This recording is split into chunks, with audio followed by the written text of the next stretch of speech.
Hello everyone, I am पारस और आज हम डिस्कस करेंगे इंटरमीडिएट। ठीक है, तो बेसिकली देख लेते हैं हमने क्या क्या डिस्कस कर चुके हैं हम, है ना, और आज हम क्या डिस्कस करने वाले हैं। ठीक है, तो ये पूरा का पूरा ऑर्डर है जिसमें जिस सीक्वेंस में हम चल रहे हैं, है ना।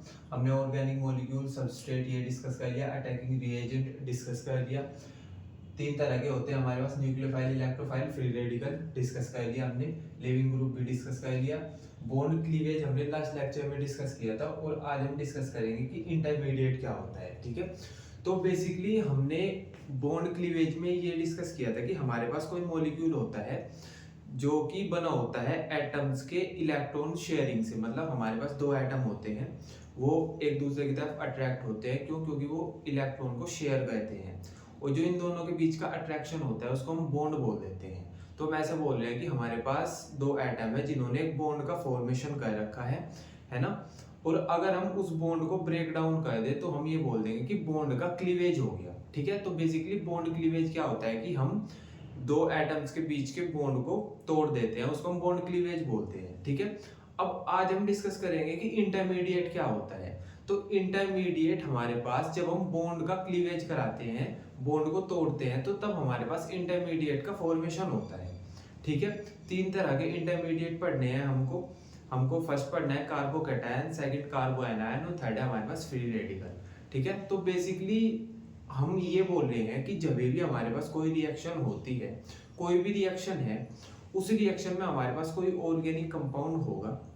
ठीक है, उस पर कोई अटैक करेगा जिसको हम अटैकिंग रिएजेंट बोल देंगे। तो जब वो अटैकिंग रिएजेंट हमारे पास ऑर्गेनिक कंपाउंड पे अटैक करेगा तो ऑर्गेनिक कंपाउंड के बॉन्ड क्लीवेज, मतलब कुछ बॉन्ड टूट जाएंगे, है ना। और बॉन्ड के टूटने को हम बोलते हैं बॉन्ड, जब टूटेंगे तो हम उसको बोलते हैं बॉन्ड क्लीवेज, है ना। तो जब हमारे पास किसी अटैकिंग रिएजेंट ने ऑर्गेनिक कंपाउंड पे अटैक किया तो ऑर्गेनिक कंपाउंड के बॉन्ड का क्लीवेज होगा। ठीक है, और जब बॉन्ड क्लीवेज होता है तो हमारे पास इंटरमीडिएट का फॉर्मेशन होता है। ठीक है, तो अगर मैं आपको ऐसे बोलूं कि मेरे को ये बताओ कि इंटरमीडिएट का फॉर्मेशन कब होता है, तो आप बोलोगे कि जब बॉन्ड का क्लीवेज होता है तो तब हमारे पास इंटरमीडिएट का फॉर्मेशन होता है।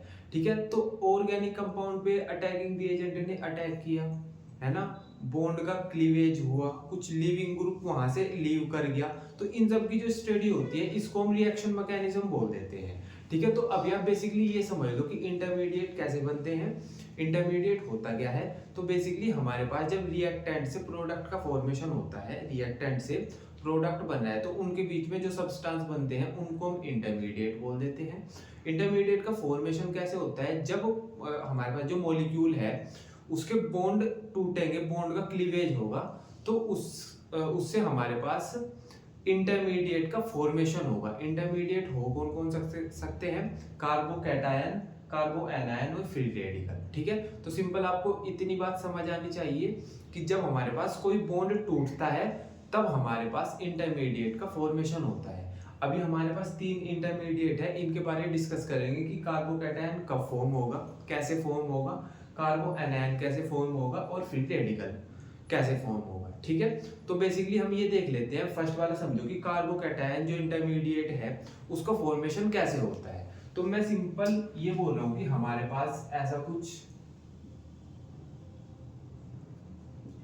पास कुछ ऐसा ऑर्गेनिक कंपाउंड है। ठीक है, ये जो X है हमारे पास, ये वैसे XYZ वाला X है, मतलब ये हैलोजन ग्रुप वाला X नहीं है ना। तो मैं ये बोल रहा हूँ कि हमारे पास CH3 है, उससे सिंगल बॉन्ड से कोई X जुड़ा है। ठीक है, तो अब होगा क्या कि मैं यहाँ पे मैं इस वाले बॉन्ड का ना क्लीवेज करा रहा हूँ, बॉन्ड का क्लीवेज करा रहा हूँ मैं। और बॉन्ड के क्लीवेज से ही, बॉन्ड क्लीवेज क्यों करा रहा हूँ मैं? क्योंकि भाई बॉन्ड के क्लीवेज से ही बनता है हमारे पास कार्बोकैटायन, कार्बो एनायन या फ्री रेडिकल। हमने इंटरमीडिएट पढ़ लिया ना, तो जब हम बॉन्ड का क्लीवेज कराएंगे तभी हमारे पास इंटरमीडिएट का फॉर्मेशन होगा। ठीक है, तो मैं ये बोल रहा हूँ कि हमारे पास CH3 और X के बीच में एक बॉन्ड है ना, और हमको इसका क्लीवेज कराना है। क्यों कराना है? क्योंकि हमारे पास इंटरमीडिएट का फॉर्मेशन हो जाए, इसलिए। तो अब हमको पता होता है कि जो CH3 होता है, CH3 का जो कार्बन होता है और जो ये X है ना, इनकी ना अलग अलग पावर होती है। मैं ये बोल रहा हूँ कि इस वाले केस में क्या है कि हमारे पास जो ये X है, मान लो तुम कि ये X है ना, ये कार्बन से ज्यादा पावरफुल है। ये जो यहाँ पे X है ये कार्बन से ज्यादा पावरफुल है।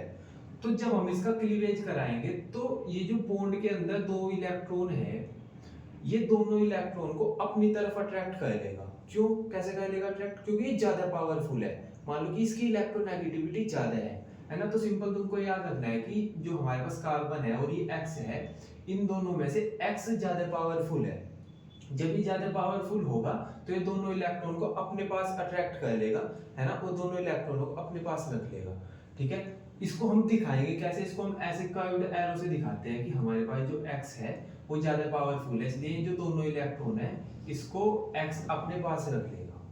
क्लियर है ये वाला पॉइंट? ठीक है, अब हमारे पास इसमें किस चीज का फॉर्मेशन होगा, तो हम ऐसे लिख देंगे कि जो हमारे पास CH3 है, इसके पास तो एक भी इलेक्ट्रॉन नहीं आया, CH3 के पास तो एक भी इलेक्ट्रॉन नहीं आया, तो हम इसके पास लगा देंगे, इसके सर पे लगा देंगे पॉजिटिव चार्ज। ठीक है, क्यों? क्योंकि इसके पास कोई नेगेटिव चार्ज आया ही नहीं, इलेक्ट्रॉन नेगेटिव होते हैं, है ना। इसके पास एक भी इलेक्ट्रॉन नहीं आया, तो हमने इस पे लगा दिया पॉजिटिव चार्ज। और जो ये x है ये ज्यादा पावरफुल था, इसने दोनों इलेक्ट्रॉनों को अपनी तरफ अट्रैक्ट कर लिया।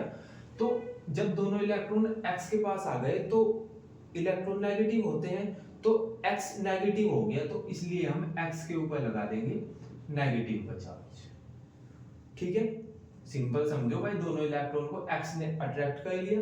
अब x इलेक्ट्रॉन होते हैं नेगेटिवली चार्ज, तो x नेगेटिव हो गया और कार्बन को हमारे पास कुछ नहीं मिला, तो ये पॉजिटिव हो गया। ठीक है, क्लियर हुआ ये वाला?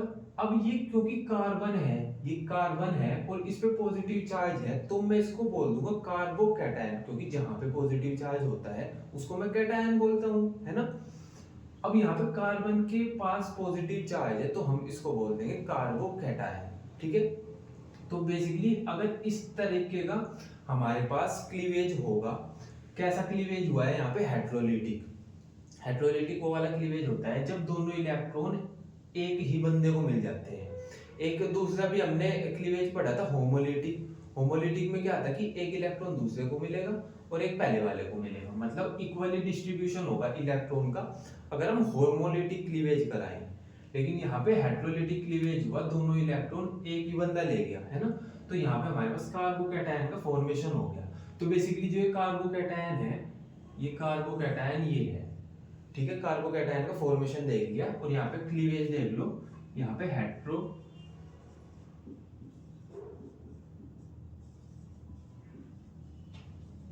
हेट्रोलिटिक क्लीवेज हुआ। क्लियर है क्या? तो हमने बेसिकली ये देख लिया कि हमारे पास जो इंटरमीडिएट होता है वो तीन तरह के होते हैं, कार्बोकैटायन, कार्बोएनायन और फ्री रेडिकल। कार्बोकैटायन का फॉर्मेशन कैसे होता है वो हमने समझ लिया। क्लियर है क्या ये वाला पॉइंट? ठीक है, अब मैं ये बोल रहा हूँ कि अब हमारे पास फर्स्ट सिनेरियो तो ये था। अब सेकंड सिनेरियो देखो, हमारे पास कुछ ये है कि CH3 और इसके साथ Y अटैच है, मतलब हमारे पास एक ऑर्गेनिक कंपाउंड ये है। ठीक है, अब मैं ये बोल रहा हूँ कि इन दोनों की मतलब जो कार्बन है और जो Y है, इन दोनों में से कार्बन ज्यादा पावरफुल है, और जो ज्यादा पावरफुल होता है वो दूसरे के इलेक्ट्रॉन को अपनी तरफ अट्रैक्ट करेगा, है ना, या जो शेयरिंग में इलेक्ट्रॉन है उनको अपनी तरफ अट्रैक्ट करेगा। तो मैं ये बोल रहा हूँ कि जब हम इस बॉन्ड को तोड़ेंगे, इसका क्लीवेज कराएंगे, तो जो कार्बन है क्योंकि ये ज्यादा पावरफुल है, ये Y से ज्यादा पावरफुल है इस वाले सिनेरियो में, इस वाले केस में, तो ये क्या करेगा? दोनों इलेक्ट्रॉन को अपनी तरफ अट्रैक्ट कर लेगा। ठीक है, और जब ये अपनी तरफ इलेक्ट्रॉन को अट्रैक्ट कर लेगा और इलेक्ट्रॉन होता है नेगेटिव, तो इसके पास नेगेटिव चार्ज आ जाएगा, है ना। तो ये कुछ ऐसा हो जाएगा, ये कुछ ऐसा हो जाएगा, इसके सर पे नेगेटिव चार्ज आ गया। ठीक है, तो इसको बोल देंगे हम कार्बोएनायन। ठीक है, इसको बोल देंगे हम इसको बोल देंगे हमने कार्बोएनायन। ठीक है, अब Y को तो कुछ नहीं मिला, यहाँ पे Y को तो कुछ नहीं मिला, तो इसलिए हम Y पे लगा देंगे पॉजिटिव चार्ज, क्योंकि ये कार्बन है और इसके पास नेगेटिव चार्ज है। अब जिस पे नेगेटिव चार्ज होता है उसको बोलते हैं हम एनायन, और ये कार्बन है तो वहां से आया कार्बो, है ना, तो हम इसको कार्बो एनायन या कार्बो एनायन बोल देते हैं। क्लियर है? तो आपको ये समझ आया कि कार्बो एनायन का फॉर्मेशन कैसा होगा। ठीक है, क्लियर है क्या? तो यहाँ पे भी हमारे पास हेट्रोलिटिक क्लीवेज ही हुआ, हेट्रोलिटिक क्लीवेज ही हुआ, क्योंकि दोनों इलेक्ट्रॉन किसी एक के पास ही चले गए। क्लियर है क्या ये वाला पॉइंट, है ना। अब थर्ड जो हमारे पास इंटरमीडिएट होता है वो होता है फ्री रेडिकल। फ्री रेडिकल, तो अब आप ये देखो कि हमारे पास एक कंपाउंड ये है, हमारे पास एक कंपाउंड ये है। ठीक है, अब इस वाले केस में क्या है कि आप ये अज्यूम करो कि जो कार्बन है और जो जेड है इन ये इक्वली पावरफुल है, मतलब दोनों की जो इलेक्ट्रोनेगेटिविटी सेम है, दोनों इक्वली पावरफुल है। तो इस वाले केस में ऐसा नहीं होगा कि कोई एक ज्यादा पावरफुल है वो दोनों इलेक्ट्रॉनों को अपनी तरफ अट्रैक्ट कर लेगा, नहीं, ऐसा नहीं होगा इस वाले केस में। इस वाले केस में क्या होगा कि जब हम इसके बॉन्ड का क्लीवेज कराएंगे तो इलेक्ट्रॉन है वो इक्वली डिस्ट्रीब्यूट होंगे, एक इलेक्ट्रॉन इसको मिल जाएगा, एक इलेक्ट्रॉन इसको मिल जाएगा, है ना। तो जब हम इस बॉन्ड का क्लीवेज कराएंगे तो एक इलेक्ट्रॉन इसके पास आ जाएगा, एक इलेक्ट्रॉन इसके पास आ जाएगा, तो हमको मिल जाएगा CH3, एक इलेक्ट्रॉन हम इसके पास दिखा देंगे और मिल जाएगा हमको Z, एक इलेक्ट्रॉन इसके पास दिखा देंगे, ठीक है। तो इस वाले क्लीवेज को क्या बोलते हैं, इस वाले क्लीवेज को जब इक्वली इलेक्ट्रॉन डिस्ट्रीब्यूट होते हैं इस वाले को बोलते हैं हम होमोलिटिक क्लीवेज, है ना, इसको बोलते हैं हम होमोलिटिक क्लीवेज। तो होमोलिटिक क्लीवेज हुआ यहाँ पे,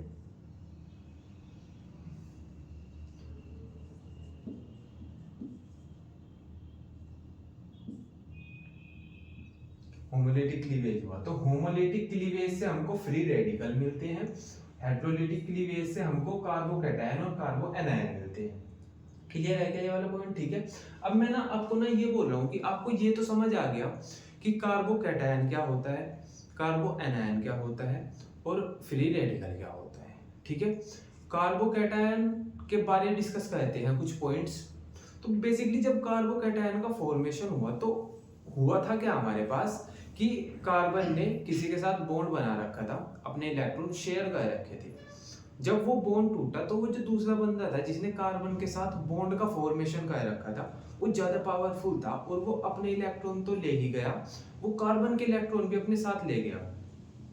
अब कार्बन को तो कुछ नहीं मिला और जो हमारे पास वो दूसरे वाला बंदा था वो कार्बन के इलेक्ट्रॉन भी ले गए, अपने इलेक्ट्रॉन भी ले गया और वो नेगेटिवली हो गया, मतलब क्योंकि उसके पास दोनों इलेक्ट्रॉन चले गए तो वो नेगेटिवली चार्ज हो गया।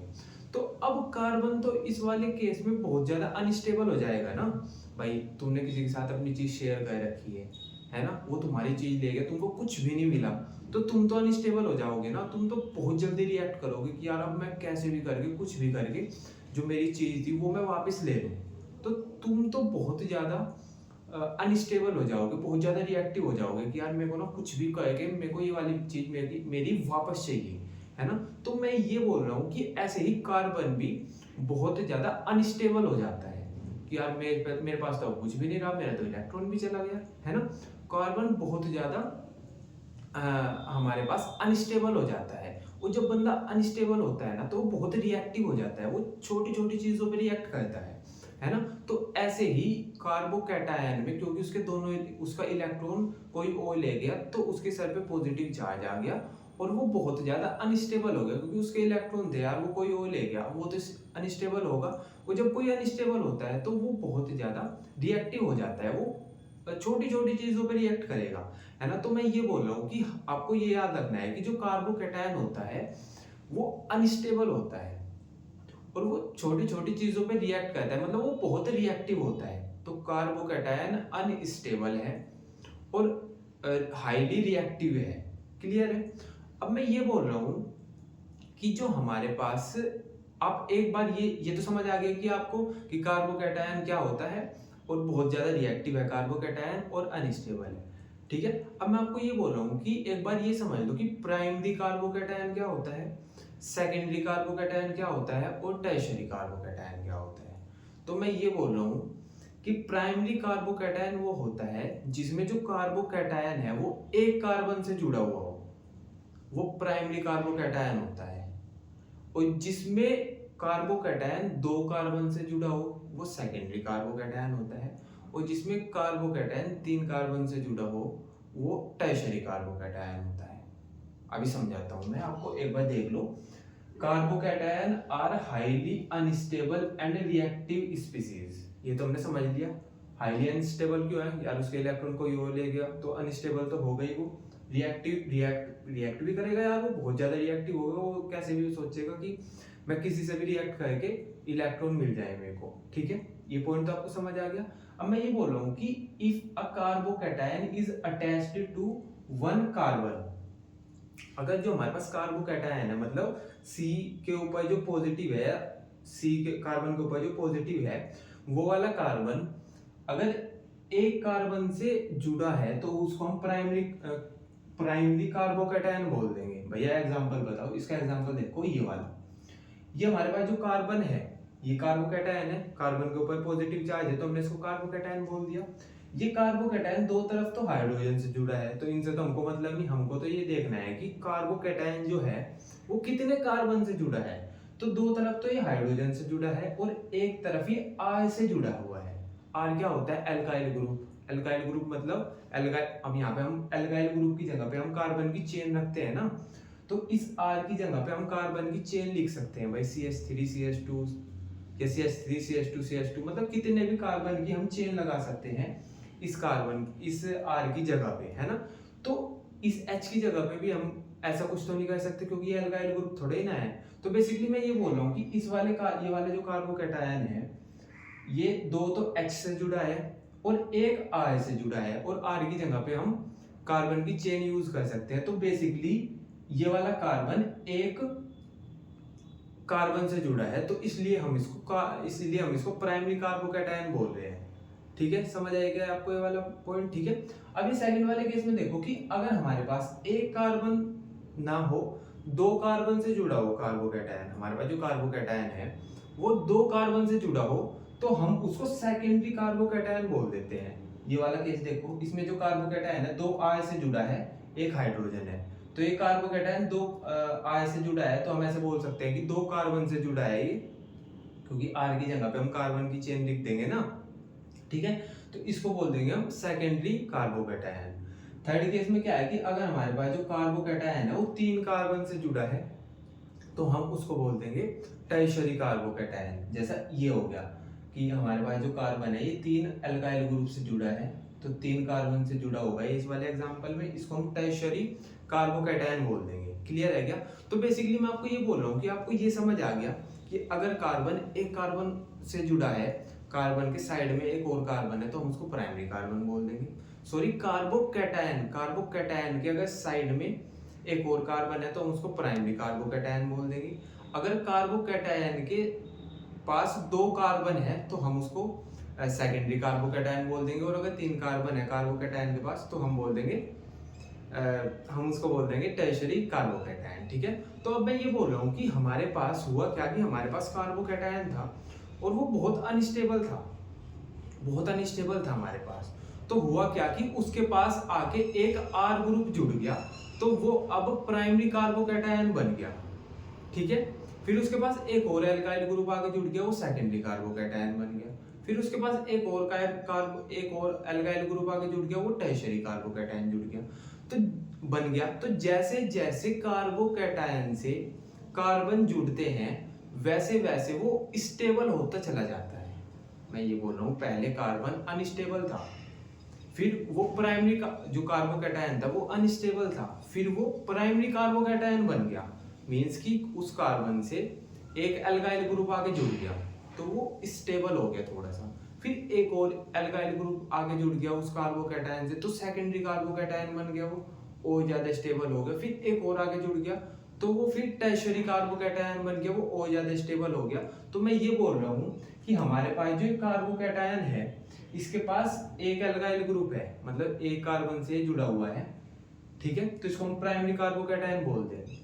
इस वाले केस में जो कार्बोकैटायन है इसके पास दो एल्काइल ग्रुप हैं तो ये सेकेंडरी कार्बोकैटायन है। मैं ये बोल रहा हूँ कि इन दोनों में से ज्यादा स्टेबल कौन सा है? वैसे तो कार्बोकैटायन अनस्टेबल होते हैं, क्यों? क्योंकि हम उनके इलेक्ट्रॉन को ये ले गया है ना, पर अगर हम कंपेयर करें तो ये वाला ज्यादा स्टेबल है क्योंकि इसके पास दो एल्काइल ग्रुप हैं और जब दो एल्काइल ग्रुप होते हैं तो ये सेकेंडरी कार्बोकैटायन बोल लेंगे हम, इसको बोलेंगे फर्स्ट कार्बोकैटायन। ठीक है, और अगर मैं इसको और इसको कंपेयर करूं तो ये वाला ज्यादा स्टेबल है, क्यों? क्योंकि इसके पास 3 एल्काइल ग्रुप है। ठीक है, अब आप इसके पीछे का रीजन पूछोगे कि भैया ऐसा क्यों है कि प्राइमरी कार्बोकैटायन कम स्टेबल है, सेकेंडरी कार्बोकैटायन ज्यादा स्टेबल है, टर्शियरी कार्बोकैटायन उससे भी ज्यादा स्टेबल है ना। तो इसका रीजन हम पढ़ते हैं जब हम इफेक्ट पढ़ेंगे, इंडक्टिव इफेक्ट, है ना, हाइपर कॉन्जुगेशन नेक्स्ट वीडियो होगा उस पर, ठीक है। तो आपको ये समझ आ गया कि ऐसे तो कार्बोकैटायन अनस्टेबल होता है, लेकिन जो जैसे जैसे कार्बोकैटायन से अल्काइल ग्रुप जुड़ते हैं वैसे वैसे वो स्टेबल होता चला जाता है। अगर उसमें एक अल्काइल ग्रुप है तो कम स्टेबल, दो अल्काइल ग्रुप जुड़ गए तो वो स्टेबल हो जाएगा थोड़ा, अगर तीन अल्काइल ग्रुप जुड़ गए तो वो और ज्यादा स्टेबल हो जाएगा। ये पॉइंट हो गया कार्बोकैटायन। अगर हम बात करें कार्बो एनायन की, अगर हम बात करें कार्बो एनायन की कि जिसके पास दोनों इलेक्ट्रॉन चले गए, ऐसे वाला कार्बन जिसने दोनों इलेक्ट्रॉन अपने पास रख लिए उसको हम कार्बो एनायन बोलते हैं, जिसके सर पे नेगेटिव चार्ज होता है। अगर हम बोल दें कि ये वाला भी अनस्टेबल होता है, कार्बो एनायन भी अनस्टेबल होता है और हाईली रिएक्टिव होता है, ठीक है। तो आप बोलोगे कि भैया फिर इसके पीछे का रीजन क्या है कि यार इसके पास तो दोनों इलेक्ट्रॉन भी यही ले गया अपने पार्टनर के, दोनों इलेक्ट्रॉन यही इसने ही ले लिए, फिर भी ये अनस्टेबल है, फिर भी ये रिएक्टिव है। तो इसका रीजन जो हम पढ़ेंगे ना वो उसमें पढ़ेंगे जब हम इंडक्टिव इफेक्ट और हाइपर कॉन्जुगेशन पढ़ेंगे। अभी आप सिंपल याद रखना कि कार्बो एनायन, अभी आप ऐसे याद कर लो कि कार्बो एनायन होता है जो कार्बोकैटायन होता है उसके दोनों इलेक्ट्रॉन चले गए, वो इसलिए वो अनस्टेबल हो गया, रिएक्टिव हो गया। लेकिन जो कार्बो एनायन होता है उस पे किसी के इलेक्ट्रॉन है, उसने किसी से इलेक्ट्रॉन छीने हैं, लेकिन वो फिर भी अनस्टेबल है। अब यार उसने किसी के इलेक्ट्रॉन छीने हैं तो परेशान तो रहेगी, अब तुम किसी की चीज छीनोगे है ना, तो फिर परेशानी तो तुमको होगी है ना, तो वो भी अनस्टेबल ही है। लेकिन जो इसका एक्यूरेट रीजन होता है वो हम हाइपर कंजुगेशन और इंडक्टिव इफेक्ट पढ़ेंगे जब नेक्स्ट लेक्चर में, तब पढ़ेंगे। अभी तुम सिंपल ऐसे याद कर लो इसको, ठीक है। तो अभी हम स्टेबिलिटी देखेंगे कि हमारे पास जो स्टेबिलिटी होती है कार्बो एनायन की वो कैसी होती है। सिंपल पहले ये दो पॉइंट समझ लो, carbanion are also unstable and reactive species. तो कार्बो एनायन भी अनस्टेबल होता है कार्बोकैटायन की तरह, और जैसे ये कार्बोकैटायन रिएक्टिव था ये भी रिएक्टिव स्पीसीज होती है। क्लियर है ना। एल्काइल ग्रुप मेक कार्बो एनायन मोर अनस्टेबल। तो कार्बोकैटायन में क्या हो रहा था, जैसे जैसे एल्काइल ग्रुप आगे जुड़ रहे थे वैसे वैसे वो स्टेबल होता जा रहा था। लेकिन यहाँ पे क्या होता है कि जैसे जैसे एल्काइल ग्रुप जुड़ते हैं ये अनस्टेबल होता चला जाता है, ठीक है। तो इसका हमारे पास कुछ ऑर्डर ऐसा आएगा कि यहाँ पे तीन एल्काइल ग्रुप जुड़े हैं कार्बो एनायन से, यहाँ पे दो एल्काइल ग्रुप जुड़े हैं कार्बो एनायन से, तो ज्यादा स्टेबल कौन सा होगा, ज्यादा स्टेबल ये वाला होगा, ठीक है। क्यों, क्योंकि इस पे दो ग्रुप है और इस पे तीन ग्रुप है। क्लियर है ना। अब इस वाले में और इस वाले में ज्यादा स्टेबल कौन सा होगा, इस पे दो ग्रुप है एल्काइल के है ना, और इस पे एक ही ग्रुप है, तो ज्यादा स्टेबल ये होगा है ना। तो ये जो हमारे पास स्टेबिलिटी का ऑर्डर होता है ये दोनों का डिफरेंट होता है। कार्बोकैटायन की स्टेबिलिटी अलग होती है और कार्बो एनायन की स्टेबिलिटी अलग होती है, ठीक है। तो आई होप आपको ये सब क्लियर हो गया होगा कि कार्बोकैटायन क्या होता है, कार्बो एनायन क्या होता है, फ्री रेडिकल क्या होता है, तीनों इंटरमीडिएट है ना। फिर पॉइंट आपको याद रखना है कि जो कार्बोकैटायन होता है ये भी हमारे पास हाईली रिएक्टिव होता है और अनस्टेबल होता है, और जो कार्बो एनायन होता है वो भी हाईली रिएक्टिव और अनस्टेबल होता है। लेकिन जब हम इनकी स्टेबिलिटी चेक करते हैं तो जैसे जैसे कार्बोकैटायन पे एल्काइल ग्रुप आगे जुड़ेंगे वैसे वैसे वो स्टेबल हो जाएगा। लेकिन जैसे जैसे कार्बो एनायन पे एल्काइल ग्रुप आगे जुड़ेंगे तो वो अनस्टेबल हो जाएगा। ये वाला पॉइंट याद रखना, ठीक है। अभी सिंपल ये याद रख लो, एक पॉइंट और है कि इनकी हाइब्रिडाइजेशन क्या होगी। तो जो कार्बोकैटायन है और जो कार्बो एनायन है इनकी हाइब्रिडाइजेशन क्या होगी। तो जो कार्बोकैटायन है ये होता है sp2 हाइब्रिडाइज है ना, और जो कार्बो एनायन है ये होता है sp3 हाइब्रिडाइज। कैसे हाइब्रिडाइजेशन कैसे निकालते हैं कि हम बॉन्ड पेयर और लोन पेयर के का सम कहते हैं है ना, और उससे हमारे पास हाइब्रिडाइजेशन आती है। कि हमने बहुत अच्छे से केमिकल बॉन्डिंग में पढ़ा है, ठीक है। अगर आपको ऐसा नहीं समझ आ रहा, मतलब कि हाइब्रिडाइजेशन नहीं पता, तो फिर ये तो आप वो वाला लेक्चर देखो, या फिर सिंपल इतना याद रख लो कि जो कार्बोकैटायन होगा इसकी हाइब्रिडाइजेशन sp2 होगी और जो ये होगा इसकी हाइब्रिडाइजेशन sp3 होगी, ठीक है। क्लियर है। लेकिन जो इनकी शेप है भाई, इसकी हाइब्रिडाइजेशन sp2 है कार्बोकैटायन की, इसकी sp3 है, लेकिन इनकी जो शेप है ना, दोनों की शेप होती है हमारे पास ट्राइगोनल प्लेनर। मतलब शेप दोनों की, हाइब्रिडाइजेशन दोनों की अलग अलग है लेकिन शेप दोनों की सेम है, ट्राइगोनल प्लेनर है ना। शेप दोनों की सेम क्यों है, ये मैंने केमिकल बॉन्डिंग में बताया था, क्योंकि हमारे पास इसके पास लोन पेयर है और इसके पास लोन पेयर नहीं है, और जब हम शेप निकालते हैं तो हम लोन पेयर को कंसीडर नहीं करते, लोन पेयर को हम नहीं देखते, है ना, हम खाली बॉन्ड पेयर को देखते हैं। अब इसके पास लोन पेयर है, इसके पास लोन पेयर नहीं है, मतलब कार्बो एनायन के पास लोन पेयर है, कार्बो कैटायन के पास लोन पेयर नहीं है। तो जो कार्बो एनायन है इसकी हाइब्रिडाइजेशन अलग होगी और कार्बो कैटायन की हाइब्रिडाइजेशन अलग होगी। इसकी sp2 होती है, इसकी sp3 होती है, लेकिन जो दोनों की शेप होती है वो ट्राइगोनल प्लेनर होती है। क्यों शेप दोनों की सेम क्यों है? क्योंकि जब हम शेप फाइंड आउट करते हैं तो हम लोन पेयर को कंसीडर नहीं करते, ये वाला पॉइंट याद रखना, ठीक है। तो ये हो गया हमारे पास carbocation, carbanion, free radical, basically intermediates जो होते हैं वो हमने कवर कर लिए, है ना। अभी हम क्वेश्चन सोल्व कर लेते हैं, ठीक है। तो ये वाला क्वेश्चन देख लेते हैं। बोलते हैं using curved arrow notation so formation of reactive intermediates. तो बोलते हैं कि आप हमको कर्व्ड, जो हमारे पास कर्व्ड नोटेशन होता है उसका यूज करके इंटरमीडिएट का फॉर्मेशन करके दिखाओ when the following covalent bond, की जो इनके बीच में कोवेलेंट बॉन्ड है अंडरगो हेट्रोलिटिक क्लीवेज, है ना। तो उसका आपको हेट्रोलिटिक क्लीवेज करना है। तो हमारे पास इन्होंने तीन हमारे पास कंपाउंड्स दे रखे हैं, इनमें हमको हेट्रोलिटिक क्लीवेज करना है और एरो नोटेशन से इनके इंटरमीडिएट का फॉर्मेशन करना है, ठीक है। तो पहला देख लेते हैं कि जो हमारे पास फर्स्ट है, हमारे पास इसमें हमारे पास CH3 जुड़ा है SCH से। तो जो ये वाला हमारे पास CH3 है और ये S है, इनके बीच में बॉन्ड का फॉर्मेशन है। तो हमारे पास जो S होता है ये मोर पावरफुल होता है, ये कार्बन से ज्यादा पावरफुल होता है। हम ऐसे बोल सकते हैं कि इसकी जो S की जो हमारे पास इलेक्ट्रोनेगेटिविटी होती है वो ज्यादा होती है इस वाले कार्बन से। तो ये क्या करेगा, ये S इन दोनों इलेक्ट्रॉन को अपनी तरफ अट्रैक्ट कर लेगा, ठीक है। इसको हम एरो से कैसे दिखाएंगे, इसको हम दिखाएंगे कुछ ऐसे कि ये हमारे पास दोनों इलेक्ट्रॉन S ने अपनी तरफ अट्रैक्ट कर लिए, है ना। तो इससे हमारे पास फॉर्मेशन क्या होगा, S के पास नेगेटिव चार्ज आ जाएगा, क्यों? क्योंकि दोनों इलेक्ट्रॉन इसने अपनी तरफ खींच लिए, है ना। तो और जो कार्बन है उसको तो कुछ नहीं मिला, तो उसके सर पे आ जाएगा पॉजिटिव चार्ज। तो यहाँ मिलेगा हमको CH3 पॉजिटिव, जिसको हम कार्बोकैटायन बोल देंगे, और मिलेगा S नेगेटिव CH।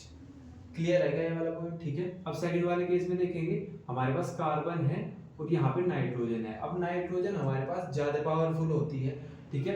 तो ये दोनों इलेक्ट्रॉन हमारे पास नाइट्रोजन है जो वो अपनी तरफ अट्रैक्ट कर लेगी, ठीक है।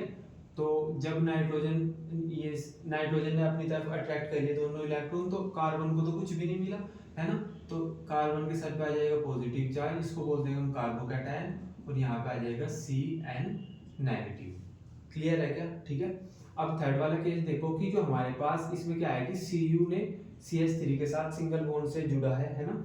और अब यहाँ पे क्या होता है कि जो Cu होता है उससे ज्यादा पावरफुल होता है कार्बन, ठीक है। तो इस वाले केस में क्या करेगा कि ये जो दोनों इलेक्ट्रॉन है कार्बन इनको अपनी तरफ अट्रैक्ट करेगा, ठीक है। तो इससे हमको क्या मिलेगा, दोनों इलेक्ट्रॉन कार्बन के पास चले गए तो इलेक्ट्रॉन नेगेटिव होते हैं, कार्बन के पास आए तो हम यहाँ पे नेगेटिव चार्ज लगा देंगे कार्बन पे। ये क्या मिल गया हमको, कार्बो एनायन बोल देंगे, है ना। और प्लस में क्या मिला, Cu पॉजिटिव, ठीक है। तो यहाँ पे हमारे पास कार्बो एनायन का फॉर्मेशन हुआ, ठीक है। तो सिंपल ऐसे इसमें क्वेश्चंस आते हैं, ठीक है। तो अभी हमने ये देख लिया कि हमने रिएक्शन मैकेनिज्म पढ़ना स्टार्ट किया था कि रिएक्शन मैकेनिज्म क्या होता है।